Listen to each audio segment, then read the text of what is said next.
국회의원들은 왜 자신들의 지도가 이재명!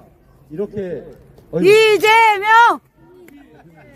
생각하는지 혹시 아신가요? 느낌이야?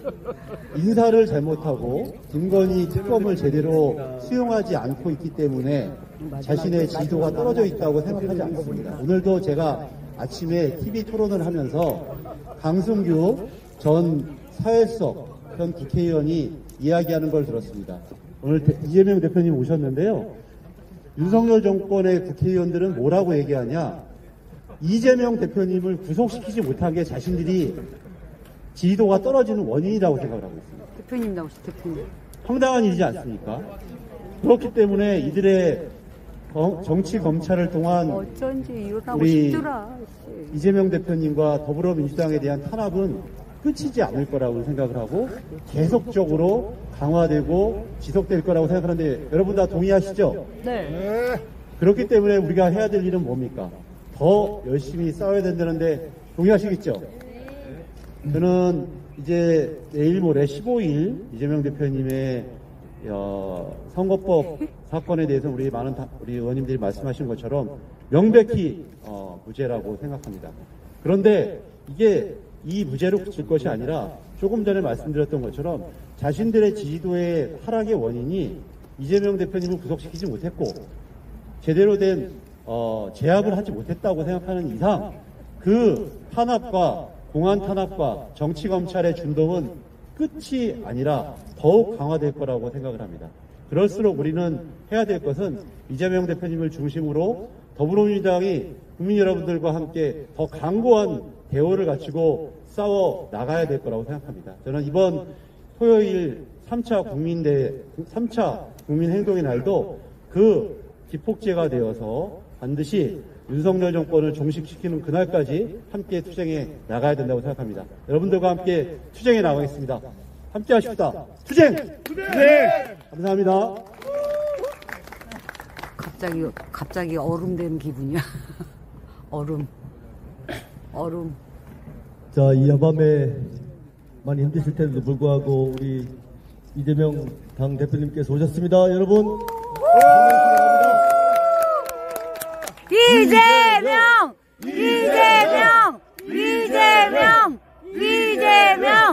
네, 그만. 자, 이어가도록 하겠습니다. 다음에는 우리 정무위원 이강일 의원님 준비 안 됐어도 잘 하실 거지요. 네. 네, 그러니까. 자, 이강일 의원님 자유발언 있으겠습니다. 안녕하십니까. 충북 청주를 지역구로 둔 이강일 의원입니다. 저희 청주 상당구는 사실은 충북의 정치 1번지기도 하고 그동안은 보수의 심장이었던 지역입니다. 근데 저같이 어려운 지역에서 제가 국회의원에 당선되었다. 뭔가 좀 특별한 일이 있었기 때문에 이번 총선에서 승리한 것이 아닌가 이런 생각을 합니다.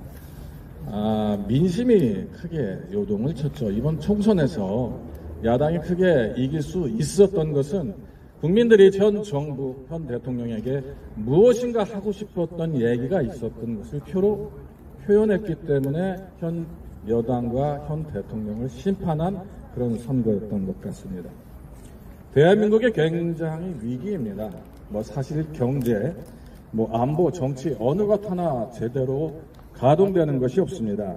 이런 것을 우리가 총체적 난국, 총체적 위기다 이런 표현을 하지요. 그런데 윤석열 정부가 이러한 위기를 타개할 능력이 저는 없다고 봅니다. 더 큰 문제는 능력이 없는 것보다 더 큰 문제는 의지가 없다는 겁니다. 능력도 없고 의지도 없다. 이번 국회 개원식에 대통령이 불참했습니다. 더욱더 심각한 것은 시정연설조차 참석하지 않았습니다. 참석하지 않은 이유가 불분명합니다. 앞으로도 국회와 협치를 하지 않겠다는 것을 대내외에 표방하는 것이 아니겠습니까? 민주주의의 꽃이 싹 트는 곳이 바로 국회입니다. 국회를 무시하고 어떻게 국정을 이끌어 나갈 것인지 이미 그의 생각 속에 그의 머릿속에 국회와 국민은 안중에도 없는 것이 분명합니다. 민생이 어찌되든 상관하지 않겠다. 이번 또 다 같이 우리 의원님들께서 말씀하셨는데 대국민 사과하겠다고 사과를 보여줬습니다. 사과 껍질 몇 개 깎다 보니까 바로 안에 사과가 아닌 이상한 것들이 튀어나오지 않습니까? 이런 사건들이 계속 벌어지고 있는 겁니다. 제가 국정감사 기간에 서울 현충원과 그다음 대전 현충원의 친일파들의 친일 기록이 삭제되었다는 것을 저희 보좌진들이 밝혀내서 밝혔습니다. 대한민국의 정부가 기록으로 남겼던 친일파들의 친일 기록이 삭제된 것입니다. 그래서 제가 보훈부 장관에게 물었습니다. 당신이 지시했냐? 지시하지 않았다. 그런데 어떻게 삭제되었죠? 그래서 결국 추궁해서 답변 받은 것이 참 가관입니다. 그들의 후손이 자기 조상의 친일 기록을 삭제 요청했기 때문에 친일 기록을 삭제했다는 답변을 내놓았습니다. 이게 있을 수 있는 일인가요? 들어왔어? 여러분, 여기 안 들어왔어. 지금 경제가 민생이 너무 어렵습니다. 소매 판매 역대 최장인 10분기 동안 연속 감소했습니다. 10분기면 이 정부가 들어선 분기 내내 10분기 내내 소매가 감소했다는 것을 말하는 거고요. 자영업자들 그러니까 장사가 되지 않는 거지요. 치솟는 물가에 지금 국민들 올겨울 김장부터 다 걱정하고 있지 않습니까? 재정적자 100조 원 이를 거라고 추산하고 있습니다. 자, 그런데 부자 감세를 통해서 이렇게 세수가 적자인데도 불구하고 작년에 세수가 늘었던 세금이 있습니다. 어떤 세금입니까? 기억하시나요? 근로소득세가 더 늘어서 1조 7천억인가 더 걷었던 거 아셔야 될 것 같습니다. 그리고 물가 상승률보다 더 낮은 급여 수준의 상승 수준이 있지 않습니까? 국민들은 가만히 안 서서도 경제적으로 더 피폐해지고 더 어려워지는 그런 경제 사정을 지금 맞고 있는 겁니다. 저성장 탈출을 위해서 구체적으로 구조개혁 논의하는 그런 것들 다 실종되고 있고요. 국회에서 저희들이 요구하는 것 다 무시하고 대화하지 않고 있습니다. 저는 정무위 소속입니다. 또 정무위는 위원장이 국회의원입니다. 그러다 보니까 저 요번 국정감사 동안에 증인 신청을 여러 명 했는데 단 한 명도 증인석에 세우질 못했습니다. 정말 여기 뒤에 계시는 과방위 의원님들 정말 행복한 것 같습니다. 그래도 맨날 거기 뉴스에도 나가지 않습니까? 저희는 회의를 안 열어줍니다. 이거 위원장이. 그리고 저 참 진짜 민생 챙기기 위해서 여러 명 증인 신청했지만 단 한 명도 증인을 채택받지 못했습니다. 정말 억울합니다. 다음번에 상임위 좀 꼭 옮겨주십시오. 저도. 네. 그럴까요? 위원장을 그러면 다음번에 정무위를 포함해서 전석 다 우리 더불어민주당이 좀 할 수 있도록 해주시고요. 정권 뺏어오는 게 제일 중요하죠. 정권을 뺏어오기 위해서 오늘도 이 자리에서 대표님 모시고 밤에 이렇게 농성하고 있지 않겠습니까? 자, 그것뿐이 아닙니다. 이제 최상병 사건 그 무마 의혹도 있고 양평고속도로 김건희 처가의 특혜 의혹 있지 않습니까? 제가 이번에 또 국감 기간에 사실은 특검 거부하는 자가 범인이다 이런 말 한 사람도 있는데 주가 조작범은 사실은 이익을 본 사람이 주가 조작범이 아니겠습니까? 맞지요? 그럼 누가 이익을 봤어요? 김건희요. 제가 이번에 주가 조작에서 이익을 보는 사람이 주가 조작범이다. 그가 주범이다라고 얘기를 했더니 그래서 제 금액을 이렇게 얘기했습니다. 김건희 씨가 14억 그의 어머니가 9억 해서 23억 수익을 받지 않느냐. 수익을 본 사람이 범인인데 어떻게 무죄가 될 수 있느냐라고 얘기했더니 그 다음날 용화대가 이렇게 발표를 하더군요. 그 액수는 불분명하다. 확정된 금액이 아니다. 근데 역으로 생각을 하면 이익을 본 것은 맞는데 그 금액이 틀리다. 이런 얘기 아닌가요? 그럼 이익을 본 거를 자기들이 실추한 거 아닙니까? 근데 어떻게 무죄라는 거죠? 자, 차명계좌를 사용했을 때 이 법이 굉장히 무겁습니다. 제가 기억하고는 올해 개정이 됐는데 3년 이하의 징역이나 5천만 원 이하의 벌금에 처하게 돼 있는 상당히 중범죄입니다. 근데 차명계좌를 사용한 사람뿐만 아니라 차명계좌를 빌려준 사람도 같이 처벌받게 돼 있습니다. 그것도 중범죄로 처벌받게 돼 있죠. 자, 주가 조작에 활용된 계좌가 누구의 계좌였습니까? 김건희. 그러면 김건희 씨가 자기 계좌가 사용되는 것을 몰랐습니까? 왜 몰라요? 알지. 본인이 알고 있었다고 실토했고요. 검찰의 조사에도 그렇게 나와 있지 않습니까? 건데 왜 몰라? 어떻게 무죄가 될 수 있다는 겁니까? 참 언어도 다니고 말이 안 되는 이런 상황을 계속 맞고 있는 겁니다. 지금 상태로 정상적인 국정 운영 저는 불가능하다고 생각합니다.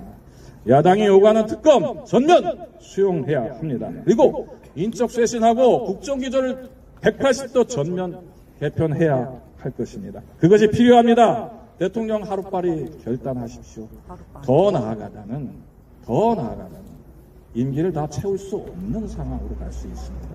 정말 국정이 중단되는 사태를 막지 않기 위해서 저희들이 이 자리에서 특검 수용하고 사과를 요구하는 것입니다. 국정의 쇄신을 요구하는 것입니다. 저같이 어려운 지역에서도 지난 4월에 압승할 수 있었던 가장 큰 이유가 국민들의 경고가 있었기 때문이고 그 경고를 받아들이라는 민심의 준엄한 심판이었습니다. 그 심판이 앞으로도 계속 이어지고 이제 그 힘이 밀물처럼 더 강하게 이 시대를 강타할 것으로 보고 있습니다. 여러분 이렇게 늦은 시간까지 함께해 주셔서 감사합니다. 시간이 많지 않습니다. 대통령의 결단을 촉구하면서 이상 저의 말을 마치도록 하겠습니다. 감사합니다. 제가 한번 들어가서 확인해 볼게요. 네. 삭제할게요.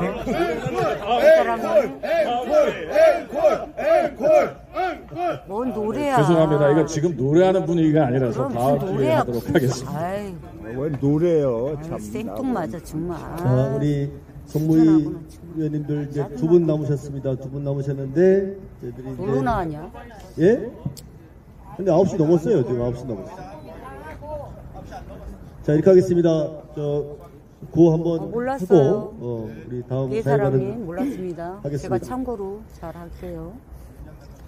아까 말이 꼬여서 그랬는데 다시 나도 모르는 한번 거 어떻게 알고 있지? 이 구호는 다시 한번 확인해 해야되겠습니다. 봐야겠어. 돈 없는 아니, 네 사람이 누구야? 자, 부부싸움이 해법이냐? 김건희를 특검하라! 특검하라! 특검하라! 특검하라! 김건희 국정농단 국민이 심판한다! 심판한다! 심판한다! 심판한다! 자, 다음에는 마지막에 두 번째 이정문 우리 수석부의장님 하실래요? 하세요. 예, 예.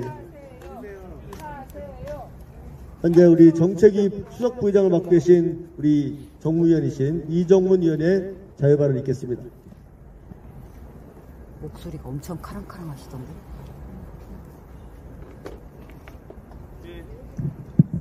예, 인사 올리겠습니다. 저는 천안병 지역국회의원 정무위 소속 이정문위원입니다. 반갑습니다.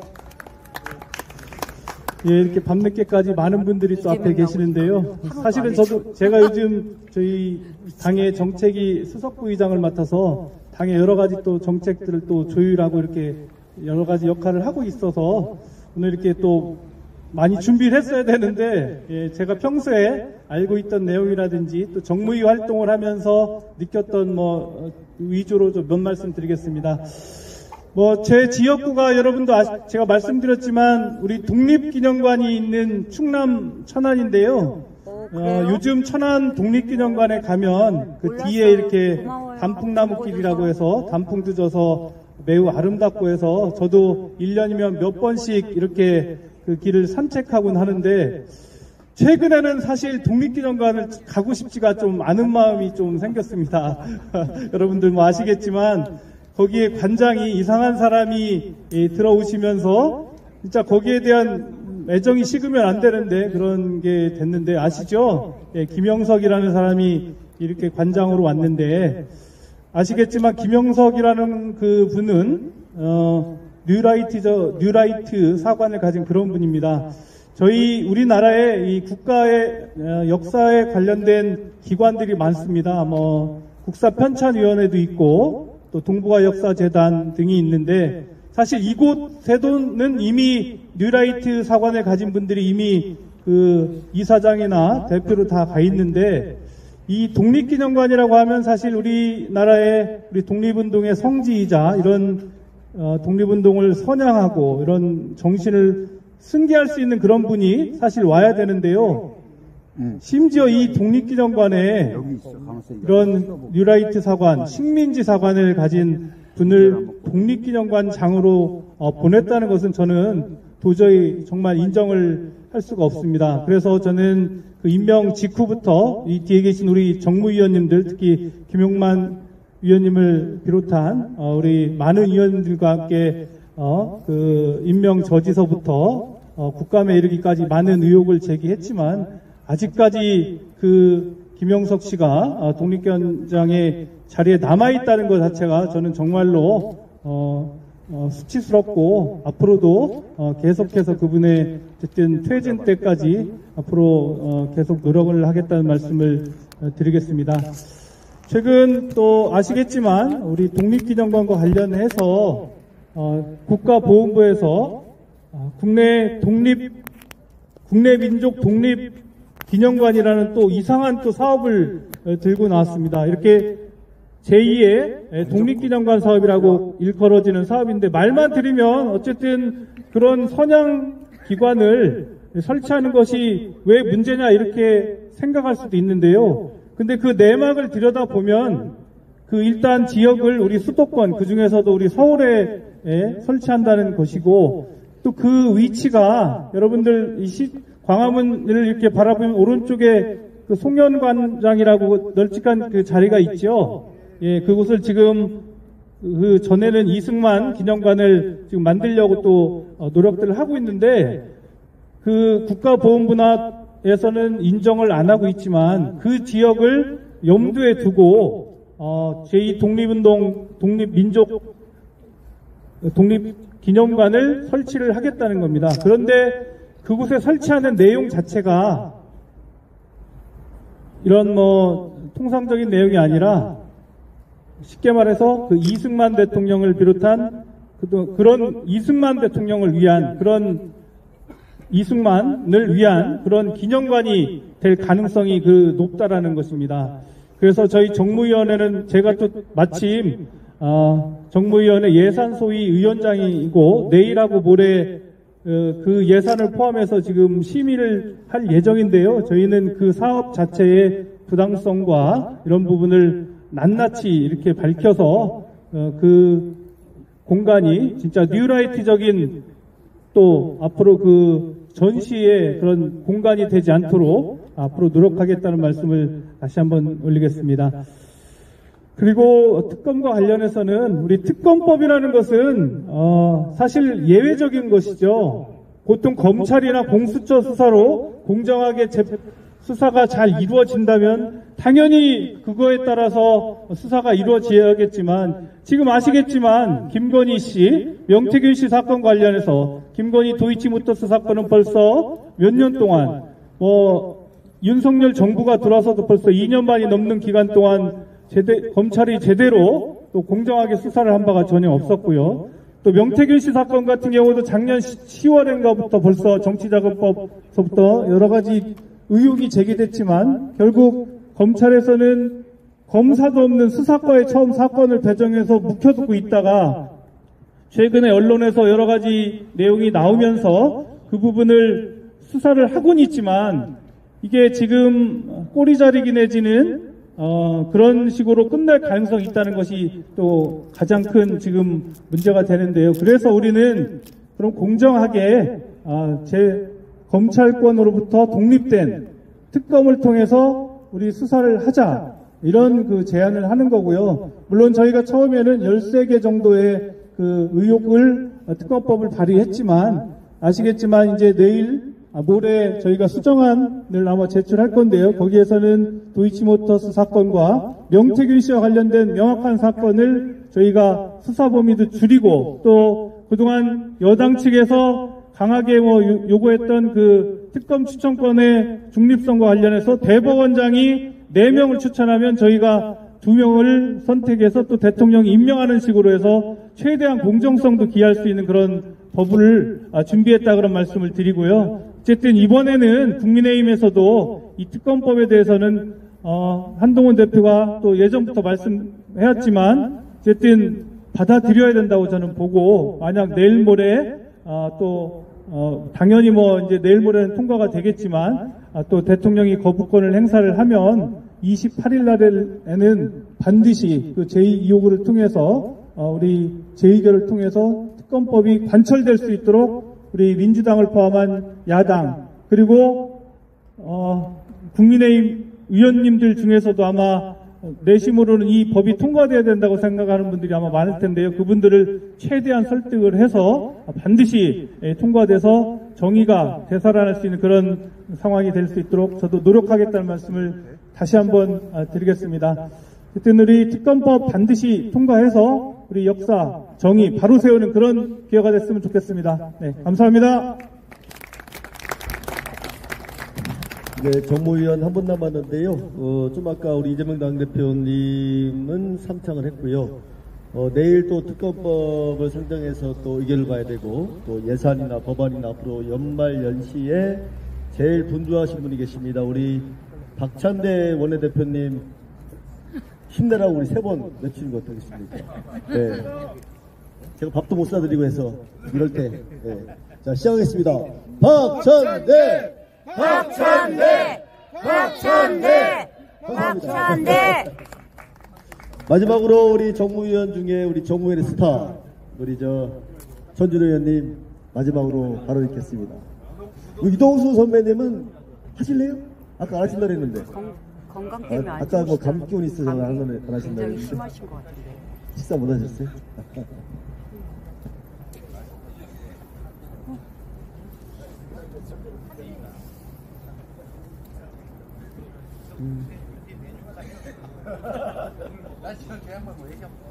유동규! 예, 유동규! 유동수입니다. 유동수! 예, 유동수! 대표님으로 유동수! 같이 함께하고 계신데요. 제가 이재명 대표님의 가장 측근입니다. 계양갑입니다. 맞습니다. 삼선이요. 예, 삼선. 제가 여러분과 함께 늦은 밤에 우리가 여기 모인 이유가 무엇인가 고민을 해봤습니다. 저는 국회의원에 출마를 하면서 처음에 이렇게 생각했습니다. 제가 그동안에 경험한 일들을 저의 꿈을 실현하기 위해서 이 국회의원직이 필요하다. 그래서 국회의원에 출마를 했고 당선이 됐습니다. 저에게 있어서 국회의원은 목적이 아니고 저 꿈을 실현하기 위한 수단인 것입니다. 지금 굉장히 저희들이 슬픈 것은 대통령직이 목적인 사람을 대통령으로 두고 있는 느낌이 듭니다. 본인의 꿈을 실현하기 위해서 대한민국과 대한민국 국민을 위해서 그 꿈을 실현하고자 대통령직이 수단인 사람을 우리는 대통령으로 둬야지 대한민국답고 우리 후손들에게 자랑스러운 나라를 물려줄 수 있다고 생각합니다. 그런데 정반대로 그분은 왜 대통령을 하려고 하는지를 잘 발견을 못합니다. 생각이 다를 수 있습니다. 저하고. 그 꿈이 저하고 다를 수 있습니다. 그런데 달라도 그 꿈을 실현하려고 하는 그 열정이 보인다면 인정하겠습니다. 그게 보이질 않습니다. 대국민 사과문에서 2027년 5월 17일까지 임기를 채우겠다고 얘기를 합니다. 대통령이 당선이 되면 임기가 마무리될 때까지 그걸 채우는 게 목적인 사람처럼 보입니다. 굉장히 슬픕니다. 우리나라 헌법에 전문에 이렇게 되어 있습니다. 유구한 역사와 전통에 빛나는 대한국민은 3.1 운동으로 건립된 임시정부의 법통과 불의에 항거한 4.19 민주 이념을 계승하고 민주개혁과 평화통일을 언급하고 있습니다. 저는 4.19 혁명을 얘기해요. 4월 혁명을 얘기할 때마다 안타까웠던 게 있습니다. 미완의 혁명이라고 얘기합니다. 우리가 제가 대학 졸업하고 87년 6월 항쟁도 저희들 뜻대로 안 돼서 정권 정치를 못하고 미완의 혁명으로 쓰여져 있습니다.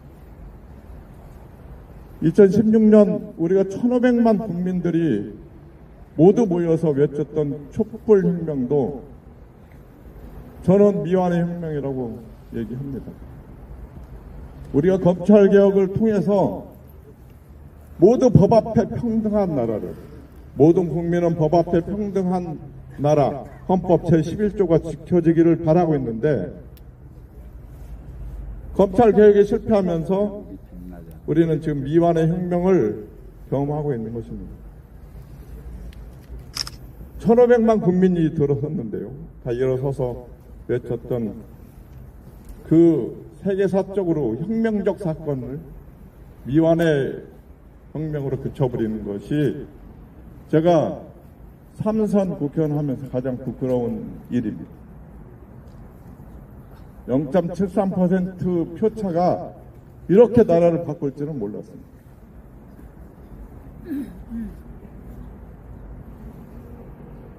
국가 권력에 의해서 헌법의 기본 질서가 파괴된다면은 자연법적으로 국민의 저항권을 두고 있습니다. 거기까지 가기 전에 부디 지금 이재명 대표님과 박찬대 원내대표가 준비하고 있는 김건희 특검법을 반드시 받아주시기를 간곡히 부탁합니다. 감사합니다. 저희들 10시까지라서 빨리 진행될 것 같습니다. 우리 마지막으로 우리 정무위원 천준호 의원님 자유 발언하시겠습니다.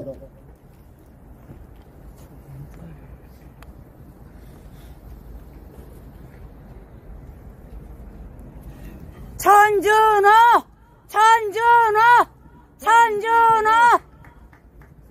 이재명 생각은 천준호밖에 없어.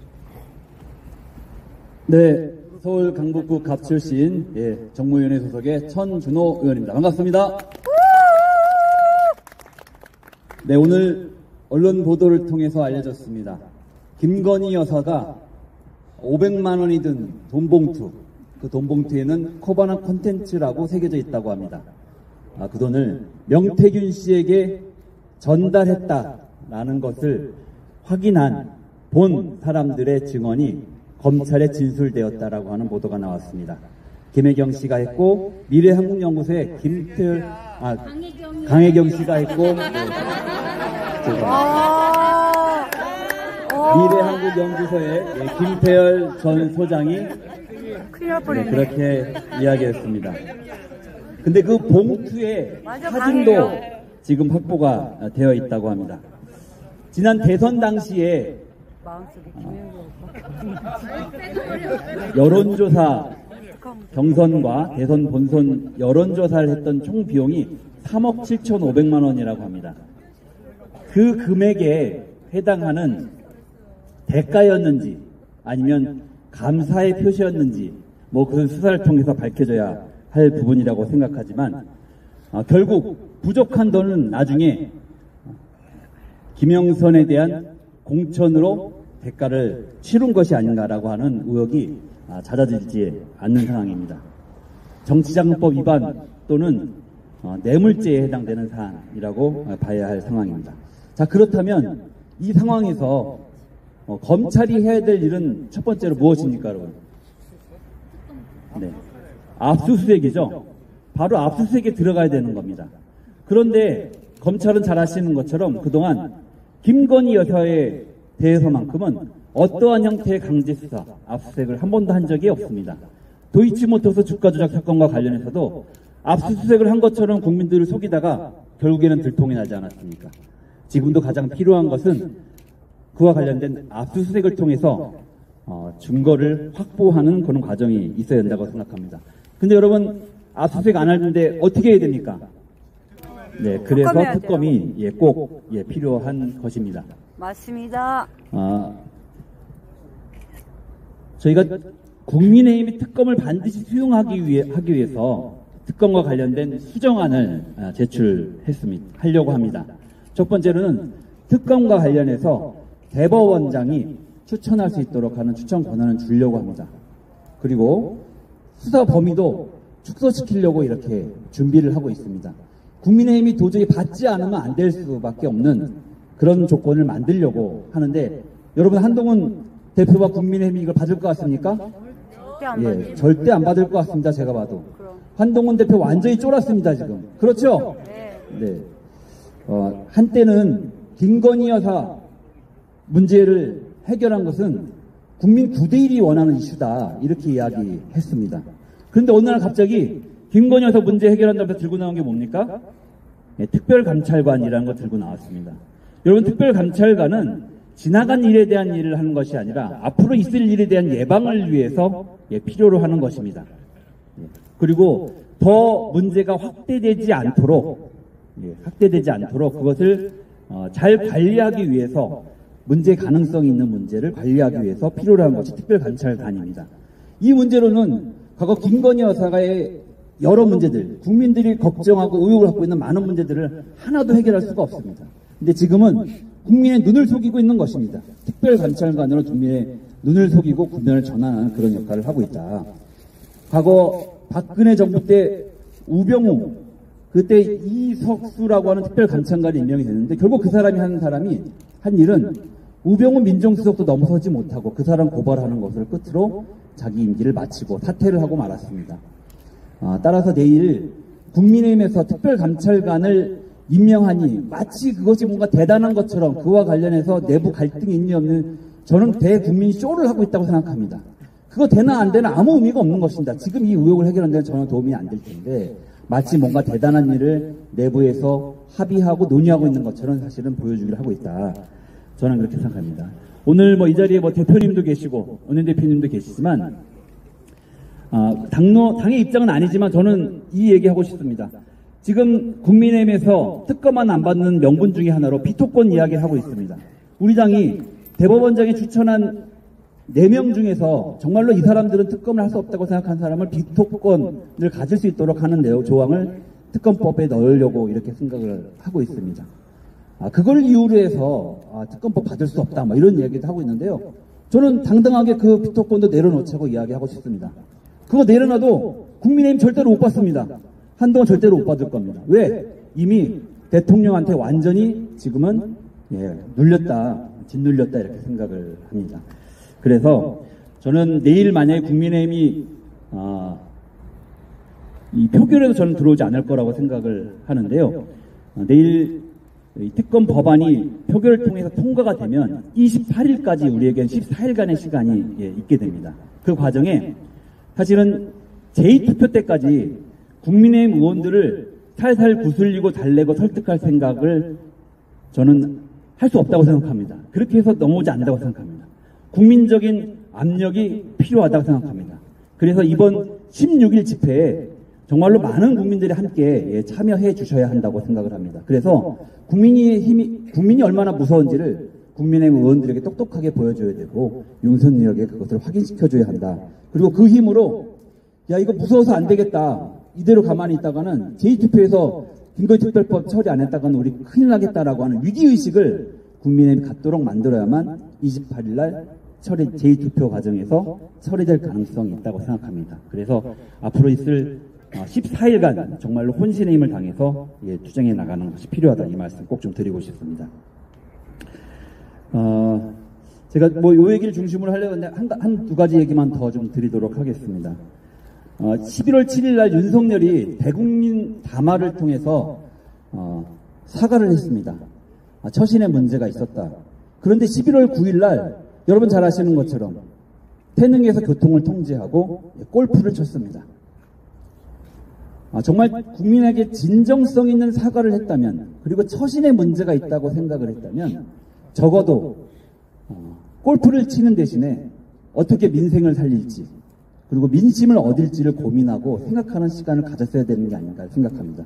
하지만 바로 이틀 뒤에 골프를 쳤습니다. 이 장면을 보면서 정말로 제대로 된 사과가 아니라 제2의 개사과구나, 제2의 개골프 사과구나 라고 하는 것을 아마 많은 국민들이 느꼈을 것 같습니다. 그런데 더욱 문제는 그것이 언론을 통해서 보도되니까 이런 거짓말을 합니다. 트럼프 당선인과 골프 외교를 하기 위해서 연습을 해야 한다. 그래서 8년 만에 다시 골프채를 잡았다. 이런 이야기를 했습니다. 저도 순간 그런가? 라고 생각을 잠깐 놓친 적도 있었습니다. 반성합니다. 네. 그런데 금방 거짓말이 드러났죠. 11월 2일 날 골프장에 갔던 게 드러났고 10월 12일에도 골프장에 다시 드러났습니다. 가지가지. 8년이 아니라 8일 만에 다시 골프채를 잡은 것이죠. 이렇게 금방 거짓말이 드러날 텐데 국민을 얼마나 쉽게 알고 우습게 알았으면 이런 거짓말을 합니까? 이런 대통령 여러분 어떻게 해야 됩니까? 끌어내려야 돼요. 뜨거운 맛을 보여줘야죠. 네. 끝장을 내야 하는 겁니다. 맞습니다. 그리고 국민이 무섭다는 것을 직접 본인이 발발발 떨 수 있도록 보여줘야 한다고 생각을 합니다. 그래서 그 말씀 꼭 좀 드리고 싶었고요. 국민을 향해 거짓말을 밥 먹듯 하는 대통령, 밥 먹듯이 아니죠. 거짓말을 술 먹듯 하는 이 대통령, 반드시 올 겨울이 지나기 전에 함께 끌어내립시다, 여러분! 전준호! 네. 제가 한 가지 더 하고 들어가겠습니다. 아니, 이거 정말 화가 나가지고 제가 이 얘기 안 할 수가 없습니다. 네. 죄송합니다. 빨리 들어오래. 아니, 어제와 오늘 보수 언론과 국힘이 국면 전환을 목적으로 15일 이재명 대표 재판과 관련해서 네거티브와 사법부에 대한 겁박을 계속하고 있습니다. 그러던 와중에 이런 기사가 나왔습니다. 민주당이 이재명 대표 재판을 앞두고 법원 예산 240억을 증액해줬다라는 이야기를 했습니다. 뭐? 증액? 그런데 그 240억 증액의 내용 여러분 알고 계십니까? 어떤 걸 증액해줬는지? 아니, 정말 저는 이 기사는 이런 보도 태도는 민주당을 모욕하는 것인가 동시에 법원과 사법부를 모욕하는 것이라고 생각합니다. 그 240억 증액한 거의 90%는 국선 변호사에 대한 지원 비용입니다. 예. 변호인 없이 재판받는 사람들이 더 원활하게 재판받을 수 있도록 국선 변호사를 지원하기 위한 예산이 그 증액한 240억 원의 90%에 해당하는 217억 정도를 해당하고 있습니다. 그리고 나머지 20억은 고령자 보호 지원 사업입니다. 고령인 상태에서 파산당한 사람들이 많기 때문에 이 사람들을 위한 지원 예산으로 20억을 확보했고, 또 5억은 청소 노동자 휴게시설을 개선하기 위한 5억을 추가로 확보하기 위한 예산입니다. 얼마나 이 보수 언론과 국민의힘이 두렵고 무서웠으면 이렇게까지 이재명 대표에 대한 방탄 프레임을 씌우기 위해서 악의적인 왜곡 보도를 일삼는지. 여러분, 이 언론사 어딘지 아시죠? 어디입니까, 여러분? 예, 정신 차려야 됩니다. 예. 그래서 중앙일보도 같이 조선일보와 중앙일보가 이런 보도를 했습니다. 만약에 그 기자가 이 사실을 240억 증액 내용을 알고도 이런 기사를 썼다면 정말 기레기입니다. 정말 나쁜 기사를 쓴 거고 악의적인 왜곡 기사를 쓴 것이고요.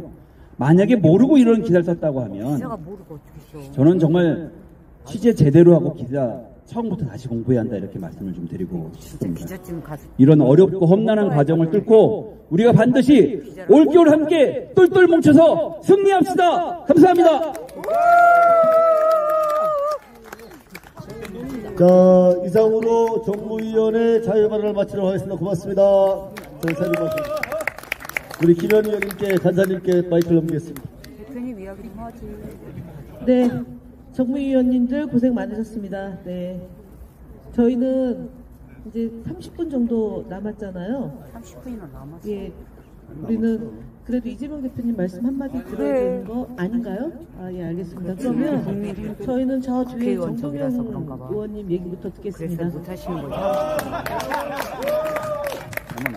그치, 국회의원은 비상행동입니다. 사실 오늘 저희 과학기술방송통신위원회 대표님도 그 국회의원 가방이 왔는데? 예산 소위를 한 12시간 했는데요. 위원장님이 바로 정동영 의원이십니다. 그리고 내일은 방송통신위원회 대상으로 있습니다. 내일은 대폭 삭감하는데 빨리 말씀드리도록 하겠습니다. 비면 추워 지금. 정동영! 정동영! 정동영! 복학생 정동영. 복학생이라는 별명은 이재명 대표가 나한테 붙여준 별명이. 저는 국회 상임위 가운데 과방위가 전투력이 최고인 줄 알았는데 오늘 정무위원님들 연설을 들어보니까 정무위가 한수입니다. 정무위를 위해서 박수 크게 한번 보내주십시오. 강준현 의원님, 김현정 의원님, 말씀들 참 잘하시네. 이강일 의원, 이정문 의원, 또 김용만 의원, 김구 선생이 현생은 줄 알았어요. 피가 달라, 피가 달라.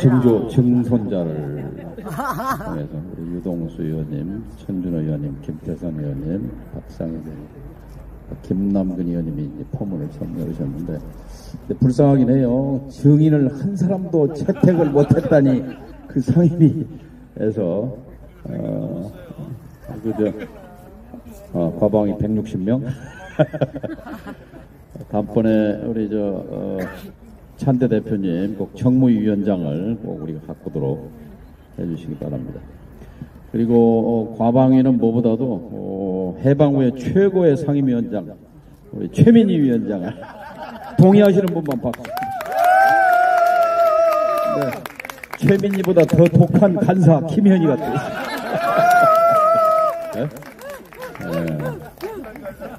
케미가 맞아요. 한민수 의원, 조인철 의원, 이정헌 의원, 또 여기 노종면 의원, 정말 막강한 전사 이훈기 의원, 김우영 의원.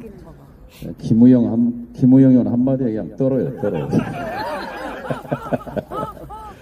그 다음에 지난 넉 달 동안 우리 과방위가 가열차게 투쟁을 한 결과 지난 10월 18일, 10월 17일 공영방송 장학기도에 마침내 브레이크가 걸렸습니다.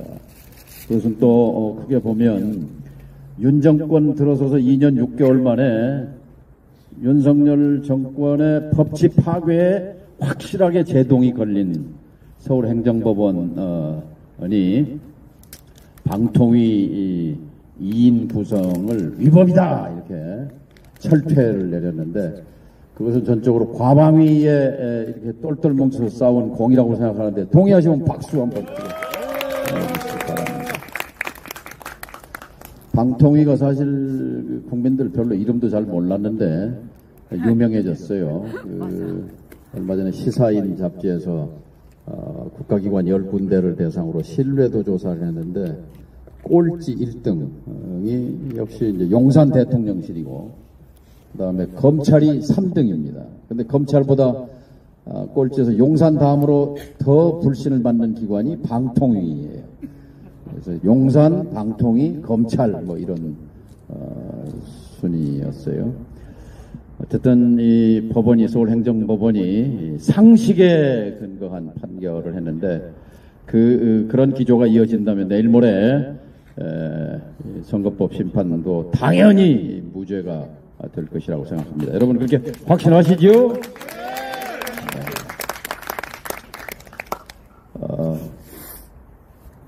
사실 우리의 희망은 이 자리에 있습니다. 과방위 정무위 대부분 계신데 하나가 된 민주당 그리고 발언 하나하나에서 드러나듯이 우리의 그 민주주의와 정의에 대한 열망과 정체성 이것이 있기 때문에 저는 김대중 총재 시절에 정치를 시작했습니다. 그때 야당 후보로서 불과 79명이었어요. 79명 새정치국민회의 79명이 단일대우로 똘똘 뭉쳐서 그래도 정치 좀 거물인 YS 정권을 상대로 꼼짝 못하게 79명이 그 정권을 올가매고 해방 후에 최초의 수평적 정권 교체를 이뤘던 것에 비하면 우리는 무척 지금 행복한 입장에 있는 겁니다. 막강한 우리 이재명이라는 지도자와 또 막강한 찬대 대표를 이렇게 보시고 170명이 똘똘 뭉쳐서 하나가 됐다는 것이 바로 이 자리가 바로 우리의 희망이다 생각하는데 동의하십니까? 네! 감사합니다. 고맙습니다. 100% 동의합니다. 감사합니다. 다음으로는 최민희 위원장님을 모시겠습니다. 빨리 나오세요. 가만있어. 비면 추운 것 같아. 가서. 누가 아무도 안 챙겨주냐. 30분. 국힘에는 갑질, 국민에게는 슈퍼올 최민희입니다.